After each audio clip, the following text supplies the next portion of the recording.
ایک پرانی کہانی ہے کہ ایک گاؤں میں ایک آدمی نے بڑا سا پتھر لا کے روڈ کے بیچ میں رکھ دیا اور سائیڈ میں جا کے جھاڑیوں میں چھپ گیا اور چپ چاپ دیکھنے لگا کہ کون یہاں سے یہ پتھر ہٹاتا ہے۔ تھوڑی دیر کے بعد اس نے دیکھا کہ محل کے جو بادشاہ کے لوگ تھے وہ وہاں سے گزرنے لگے۔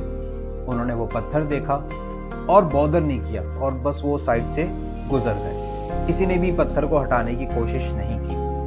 تھوڑی دیر کے بعد اس نے دیکھا کہ جو وہاں کے اس جگہ کے لوگ تھے، جو عوام تھی، وہ وہاں سے گزرنے لگی اور انہوں نے بھی اتنا زیادہ اس چیز کو محسوس نہیں کیا کہ روڈ کے بیچ میں پتھر ہے تو اس کو ہٹا دیں، کسی کو پریشانی نہ ہو، اور وہ وہاں سے گزرنا شروع ہو گئے۔ کئی سارے لوگ بادشاہ کو گالیاں دیتے ہوئے بھی گزر رہے کہ اس نے روڈز کا ٹھیک سے خیال نہیں رکھا ہوا اور دیکھو اتنا بڑا پتھر جو ہے وہ روڈ کے بیچ میں آگے گر چکا ہے، اور وہ لوگ بھی وہاں سے گزرنا شروع ہو گئے۔ کافی ٹائم گزر گیا، پھر وہاں سے ایک کسان گزرا، اس کے ہاتھ میں کچھ سبزیاں تھیں، کچھ سامان تھا۔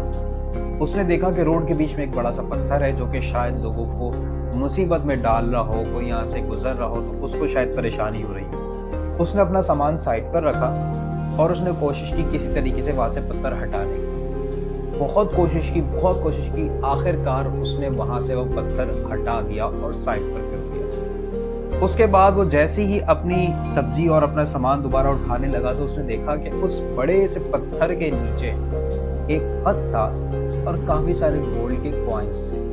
تو اس نے وہ خط پڑھا اور اس میں لکھا تھا کہ یہ بادشاہ کی طرف سے اس شخص کے لیے ہے جس نے کسی کو بودر نہیں کیا، جس نے کسی کو بولا نہیں، کمپلین نہیں کی، گالیاں نہیں نکالی اور ایک ذمہ دار شہری کی طرح اپنا کام سر انجام دیا۔ یہ انعام اس شخص کے لیے ہے۔ یہ ساری چیزیں دیکھ کے کسان بہت زیادہ خوش ہو گیا اور اس کو اپنی اس نیکی کا بدلہ جسے کہنا چاہیے وہ فوراً مل گیا۔ اس اسٹوری سے ہمیں یہ سبق ملتا ہے کہ کئی بار ہمیں بھی کسی سامنے والے کو بلیم کرنے سے بیٹر سچویشن کو خود کسی طریقے سے صحیح کرنے کی کوشش کرنی چاہیے۔ آیا کہ وہ ہمارے اپنی ارد گرد کی سچویشن ہو، گھر کی سچویشن ہو، خاندان کی سچویشن ہو، دوستوں کی سچویشن ہو، یا ہمارے شہر کی، ہمارے ایریے کی، علاقے کی سچویشن ہو، ہمیں کوشش کرنی چاہیے کہ ہم کس طریقے سے اس جگہ کو، اس چیز کو ٹھیک کر سکتے ہیں۔ ایک چھوٹی سی موٹیویشنل اسٹوری تھی، آئی ہوپ کہ آپ لوگوں کو اچھی لگی ہوگی۔ آپ لوگ اپنا فیڈ بیک لازمی دیے گا۔ انشاءاللہ اس ٹائپ کی انسپائرنگ اور موٹیویشنل اسٹوریز اور انٹرسٹنگ اسٹوریز میں آپ لوگوں کے لیے لاتا رہوں گا۔ اپنا بہت خیال رکھیے گا۔ اللہ حافظ۔